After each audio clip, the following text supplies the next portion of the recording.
कर रहा है एक Spanish movie the red thread. ये मूवी 2016 में रिलीज हुई थी और अभी ये मूवी नेटफ्लिक्स पे अवेलेबल है। इस मूवी में एक एयर होस्टेस और एक आदमी को बार बार डेस्टिनी मिलाती है और उनके नहीं चाहते हुए भी डेस्टिनी उनके साथ क्या खेल खेलती है देखेंगे हम इस मूवी में। मूवी की शुरुआत में साउथ अमेरिका के कंट्री अर्जेंटीना के एक शहर बोनोस एरिस के एयरपोर्ट पर एक एयर होस्टेस चेक इन के लिए रिसेप्शन की तरफ बढ़ रही है। चेक इन के बाद में ये एयर होस्टेस एक काउंटर पे जाके गाना सुनने लग जाती हैं। तभी वो देखती हैं कि उसके पास में एक और आदमी आके सॉन्ग सुनने लगता है। एयर होस्टेस प्रॉपर्ली सॉन्ग को प्ले नहीं कर पा रही थी तो ये आदमी इस एयर होस्टेस की सॉन्ग सिलेक्शन में हेल्प कर देता है और इसके बाद में ये दोनों एक दूसरे को स्माइल पास करते हैं। इन लोगों को नहीं पता कि इनकी बिना बात किए हुए ये छोटी सी मीटिंग इनकी जिंदगी को कैसे पूरी तरह से बदल के रख देगा। द रेड थ्रेड जो इस मूवी का नाम है और एक चाइनीज प्रोवर्ब है जो ये कहती है कि irrespective of your place and time, आप कहीं पर भी पैदा हो या फिर कहीं पर भी रहे, किस्मत की डोर आपको अगर मिलाने में लग जाए तो फिर उसको कोई भी नहीं रोक सकता। इस डोर को या तो आप छोटा कर सकते हो या फिर इसको लंबा कर सकते हो, आप इसको कभी भी तोड़ नहीं सकते। डेस्टिनी अगर आपको मिलाने पे उतारू हो जाए तो दुनिया की कोई भी ताकत आपको मिलने से नहीं रोक सकती। और इसी प्रोवर्ब को प्रूव करता मूवी का अगला सीन है जिसमें ये आदमी जिसका नाम मैनुअल होता है तो वहाँ पर वो एयर होस्टेस जिसका नाम एब्रिल होता है वो एक माइनर बॉय को अपने साथ में लाती है और मैनुअल को कहती है कि ये सीट इसकी है, लेकिन वो लड़का कहता है कि मैं विंडो सीट प्रेफर करता हूँ। एब्रियल मैनुअल को बताती है कि ये लड़का अपने पेरेंट के बिना जर्नी कर रहा है और इसकी जिम्मेदारी मेरे ऊपर है, इसलिए तुम इसका ध्यान रखना और इसको किसी भी चीज की जरूरत पड़े तो मुझे बुला देना। एब्रियल की फ्रेंड एब्रियल को बताती है कि हमारी एक को एयर होस्टेस को कल ड्रिंक करने की वजह से सस्पेंड कर दिया गया है। तो एब्रियल कहती है कि मुझे हेडेक की टेबलेट दो और ये सब बकवास मत करो। एब्रियल की फ्रेंड उसको हेडेक की टेबलेट दे देती है। फ्लाइट को टेक ऑफ हुए काफी टाइम हो चुका होता है और अब मैनुअल एब्रिल के अकेले होने का वेट करता है और जब उसकी को एयर होस्टेस पैसेंजर्स को सर्व करने के लिए जाती है तो वो एब्रिल के पास चला जाता है। तो एब्रिल पूछती है कि क्या तुम्हें नींद नहीं आ रही है क्या? तो मैनुअल कहता है कि मुझे फ्लाइट की जर्नी से बहुत डर लगता है। तो एब्रिल पूछती है कि तुम आज ट्रेवल क्यों कर रहे हो, बिजनेस के लिए या प्लेजर के लिए? तो एब्रिल कहता है कि मेरे लिए बिजनेस और प्लेजर दोनों एक जैसी चीज है, क्योंकि मैं इनोलॉजिस्ट हूँ जो वाइन बनाने में एक्सपर्ट हूँ और मेरे वाइन बनाने का बिजनेस है। इस बात पे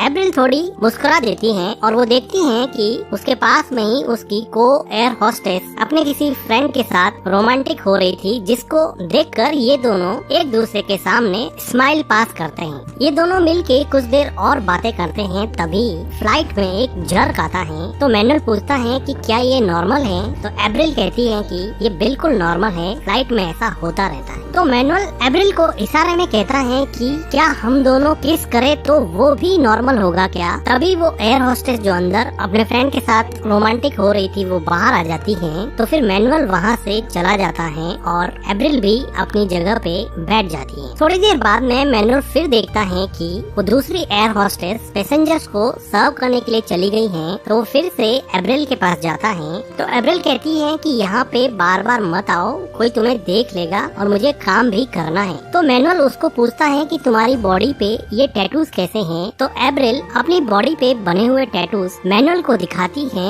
एक टैटू को दिखाते हुए वो कहती है कि ये मेरे एक्स बॉयफ्रेंड की निशानी है।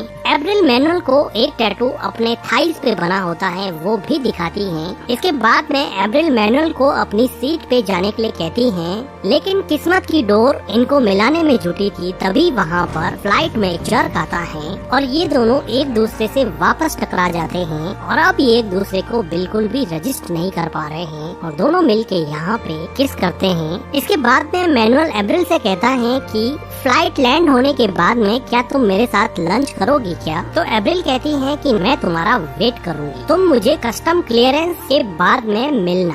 इसके बाद में मैनुअल वहाँ से चला जाता है। फ्लाइट लैंड करती है। अब मैनुअल और एब्रिल दोनों ही बाहर मिलने के लिए एक्साइटेड थे। एब्रिल की सारी फ्रेंड चली जाती हैं। एब्रिल मैनुअल के क्लियरेंस का वेट करती हैं और उसको लाइन में खड़ा हुआ देखती हैं, लेकिन डेस्टिनी ने यहाँ पर फिर एक बहुत बड़ा रोल प्ले किया और यहाँ एयरपोर्ट पर कस्टम में बहुत बड़ा इश्यू हो जाता है, इसलिए यहाँ पर सबका क्लियरेंस थोड़ी देर के लिए रोक दिया जाता है और सिक्योरिटी सभी पैसेंजर्स को वेट करने के लिए कहती हैं और किसी को भी क्लियर नहीं करती हैं, जिसकी वजह से अब एब्रिल मैनुअल का वेट करती ही रह जाती हैं और ये दोनों यहाँ पे नहीं मिल पाते हैं। इन लोगों ने किसी भी तरह का फोन नंबर, ईमेल आईडी या कोई भी कांटेक्ट नहीं लिया था, जिसकी वजह से ये एक दूसरे को कांटेक्ट नहीं कर पाते हैं और देखते ही देखते 7 साल बीत जाते हैं। अब एब्रिल की शादी हो चुकी होती है, उसका हस्बैंड ब्रूनो जो एक म्यूजिकल रॉक स्टार है और इस हैप्पी कपल का एक 3 साल का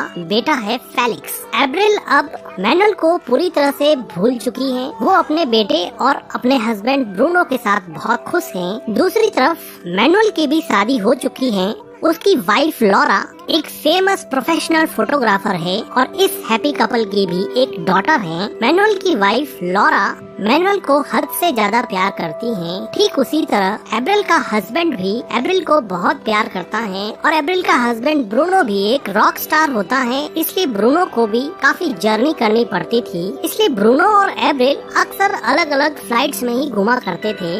आज ये दोनों मिलके फिर अलग अलग फ्लाइट्स ले रहे हैं। एब्रिल और ब्रूनो दोनों एक दूसरे से अलग नहीं होना चाहते हैं, लेकिन इनको काम की वजह से अलग अलग निकलना ही पड़ेगा और वो कोलंबिया के एक शहर कार्टाजीना के लिए निकल जाती हैं। लेकिन किस्मत का धागा एब्रिल को आखिर तो मैनुअल से बांधना चाहता था, तो इधर मैनुअल भी कोलंबिया के इसी शहर में आने के लिए रवाना हो रहा था। कोलंबिया में लैंड होने के बाद में एब्रिल और एब्रिल की फ्रेंड उसके कैप्टन के साथ होटल में अपनी बुकिंग करवा रहे थे। तभी वो देखती है कि उसी होटल में रिसेप्शन पर मैनुअल भी बुकिंग करवाने आया हुआ है और किस्मत की डोर ने इनको फिर एक बार 7 साल बाद में आमने सामने लाके खड़ा कर दिया। एब्रिल मैनुअल से बिना बात किए हुई वहाँ से जाने लगती है, तो मैनुअल उसके पीछे जाके एब्रिल से बात करता है और कहता है कि भूल गई क्या, लेकिन एब्रिल कहती है कि जानती हूँ तुम इनोलॉजिस्ट हो ना, जो वाइन का बिजनेस करते हो, मुझे पूरी तरह से याद है। फिर एब्रिल वहाँ से जाने लगती है, तो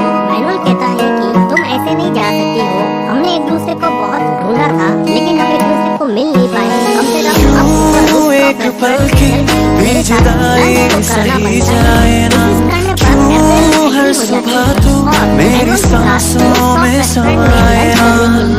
चले जाते हैं। एब्रिल कहती है कि मैं एयरपोर्ट पर 5 घंटे तक वेट करती हूँ। एक पल की भी जुदाई सही जाए ना, क्यों हर सुबह तू मेरी सांसों में समाए ना। आ जाना तू मेरे पास, होगा इतना प्यार मैं कितनी रात गुजार पर नहीं आया। कैसे बताऊं जज्बात ये मेरे, मैंने खुद से भी ज्यादा तुम्हें चाहा। तो मैंने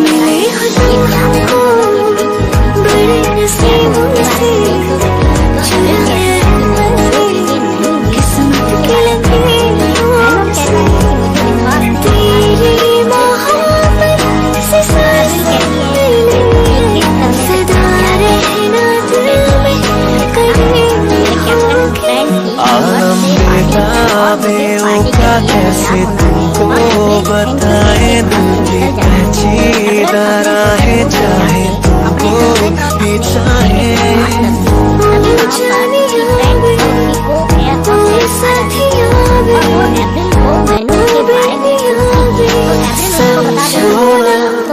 कुछ तो समझोना, हाँ जब किसी की तरफ तुम झुकने लगे, बात ना कर सका था रुकने लगे,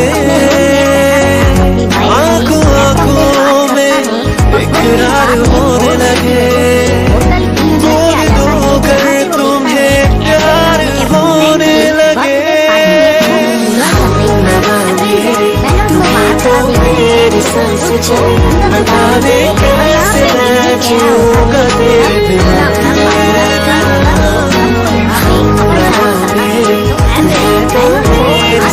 तो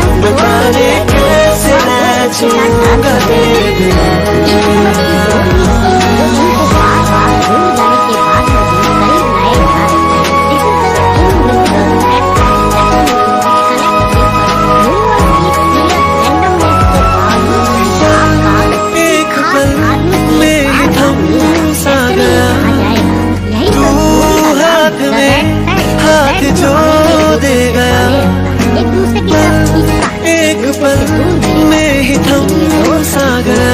कभी न कभी हाथ जिनको में मिलना होता है, हाथ जो दे गया,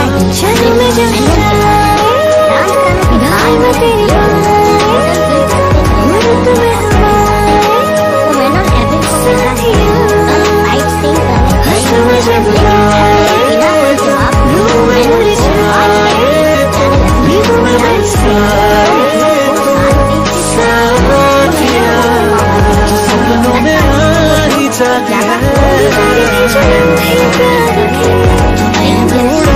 ही जाती है। वो कंफर्टेबल क्लोथ्स में अपने रूम से बाहर निकल जाती हैं। वो अपनी फ्रेंड को साथ में ले जाना चाहती हैं, लेकिन वो देखती हैं कि उसकी फ्रेंड कैप्टन के साथ रोमांस कर रही है। तो खुशी खुशी वो उन दोनों को अकेले एब्रिल मैनुअल को कहती हैं कि यहाँ पे कितना फ्री फील होता है, यहाँ पे कितना लिबरेटिंग फील होता है। और एब्रिल उठ के मैनुअल को किस करने लग जाती है और तभी यहाँ पे बारिश होने लग जाती है और ये दोनों उठ के एक टनल में चले जाते हैं। लेकिन एब्रिल अपने आप को रोकना नहीं चाहती थी, वो टनल के फिर बाहर चली जाती हैं और वो बारिश को अब एंजॉय करने लगती हैं। द रेड थ्रेड, किस्मत की वो डोर जो इनको पहली बार एयरपोर्ट पर मिलवाने के बाद में काफी खिंच गई थी, अब वो डोर वापस से कॉन्ट्रैक्ट हो गई है और इन दोनों को बेहद करीब ले आई है। लाइफ में बारिश कोई प्लान नहीं कर सकता, सेरेंडिपिटीज कोई प्लान नहीं कर सकता, रैंडमनेस और चांसेस कोई प्लान नहीं कर सकता। ये सब डेस्टिनी है और इसी डेस्टिनी के चलते एब्रियल और मैनुअल एक दूसरे के साथ यहाँ पे इंटीमेट होने लग जाते हैं। नेक्स्ट डे मॉर्निंग में मैनुअल एब्रिल को वही रिंग गिफ्ट करता है जो वो आर्ट फेयर से कल लेके आया था। थोड़ी देर बाद में मैनुअल की वाइफ का फोन आता है तो एब्रिल बड़े ध्यान से सुनती है। वो सुनती है कि मैनुअल ये कह रहा है कि मैं मीटिंग में बिजी हूँ, मुझे 1-2 दिन और लग जाएंगे, और वो अपनी वाइफ से झूठ बोल रहा होता है, जिसकी वजह से एब्रिल को ऐसा लगा कि वो भी तो ऐसा ही कर रही है और उसको थोड़ा गिल्टी फील होने लगता है। मैनुअल एब्रिल को पूछता है कि क्या हुआ, तुम इतनी अपसेट क्यों हो, मेरी वाइफ का कॉल आंसर किया इसलिए तुम अपसेट हो गया? तो एब्रिल कहती है कि नहीं, मुझे अच्छा नहीं लग रहा कि तुम किसी और के साथ हो। तो मैनुअल कहता है कि वो तो तुम भी हो ना, तुम्हारा भी तो एक हस्बैंड है ना। तो एब्रिल कहती है कि यही तो प्रॉब्लम है, हम दोनों प्यार सच में किसी और से करते हैं और मुझे नहीं पता कि मैं यहाँ पे क्या कर रही हूँ। तो मैनुअल कहता है कि हमारा फ्यूचर है, हमारा चांस है। तो एब्रिल कहती है कि कोई चांस नहीं है, एक ही टाइम में 2 आदमियों को प्यार में नहीं कर सकती और इसमें तुम भी कुछ नहीं कर सकते और मैं भी कुछ नहीं कर सकती। और वो अपसेट होके रोते रोते वहाँ से चली जाती है। रोते हुए एब्रिल अपने घर की तरफ निकल जाती है और मैनुअल भी अपने घर की तरफ उदास मन से चला जाता है। काफी दिन बीत जाते हैं। अब मैनुअल का मन अपने काम में भी नहीं लग रहा होता है। वो बार बार फेसबुक पर एब्रिल की फोटोज देख के अपने आप को तसल्ली देने की कोशिश करता है। थक हार के मैनुअल अब एब्रिल को मैसेंजर पर मैसेज करता है कि अब मुझसे सहन नहीं होता है, चलो मिलते हैं। इंस्टेंटली मैसेज को एब्रिल पढ़ती है और कुछ सोचने के बाद में वो रिप्लाई करती है कि नहीं, मैं तुमसे नहीं मिलना चाहती। इस जवाब को पढ़कर मैनुअल काफी डिसअपॉइंट हो जाता है और एब्रिल ने भी ये जवाब अपनी खुशी से नहीं लिखा था। उसको पता था कि वो मैनुअल से मिलती रहेगी तो चीजें और ज्यादा बिगड़ जाएगी, इसलिए उसने अपने आप को रोक लिया था। लेकिन किस्मत की door, the thread of destiny ने कुछ और ही प्लान किया था। आज मैनुअल की वाइफ लॉरा, जो कि एक फेमस प्रोफेशनल फोटोग्राफर है, आज ब्रूनो जो कि म्यूजिक रॉक स्टार है, उसका फोटो शूट कर रही है और उसके साथ में उसकी वाइफ एब्रिल भी आई है। ऐसे तो मैनुअल कभी भी अपने वाइफ की फोटो शूट साइट पे नहीं आता है, लेकिन आज उसकी एक फ्लाइट कैंसिल हो गई है, इसलिए वो यहाँ पर आ गया है और किस्मत की डोर ने फिर से एब्रिल और मैनुअल को एक ही जगह पे लाकर खड़ा कर दिया है। मैनुअल की वाइफ लॉरा मैनुअल को एब्रिल और उसके हस्बैंड से इंट्रोड्यूस करवाती है। उसको क्या पता कि एब्रिल और मैनुअल तो पहले से ही एक दूसरे को जानते हैं। ब्रूनो और लॉरा फोटोशूट में बिजी हो जाते हैं तो इधर मैनुअल और एब्रिल आपस में बात करने लगते हैं। तो एब्रिल पूछती है कि तुम यहाँ पे आए ही क्यों? मैंने तुम्हें मना किया था ना कि मैं तुमसे नहीं मिलना चाहती। लेकिन मैनुअल कहाँ मानने वाला था, वो एब्रिल के साथ थोड़ा रोमांटिक होने लगता है तो एब्रिल उसको रोक देती है। तो मैनुअल कहता है कि यहाँ से कुछ भी एक्सक्यूज करके निकल जाते हैं, मेरे साथ तुम होटल रूम में चलो। तो ये सुन के एब्रिल को थोड़ा गुस्सा आता है और वो वहाँ से चली जाती है और मैनुअल वहाँ से अपने होटल रूम में चला जाता है। लेकिन एब्रिल से भी कंट्रोल हो नहीं रहा था तो वो फाइनली मैनुअल के रूम में जाती है और उसके साथ इंटीमेट होती है। तभी वहाँ पे फोन रिंग करने लगता है और जब एब्रिल फोन पिक करती है तो उसको पता चलता है कि उसके फोन पे 20 मिस कॉल आए हुए हैं जो उसने पिक नहीं किए क्योंकि वो मैनुअल के साथ रोमांटिक हो रही थी। आज वो अपने बेटे फेलिक्स को स्कूल से पिक करने जाने वाली थी, लेकिन बीच में मैनुअल आ गया और वो उसके साथ रोमांटिक होने के चक्कर में अपने बच्चे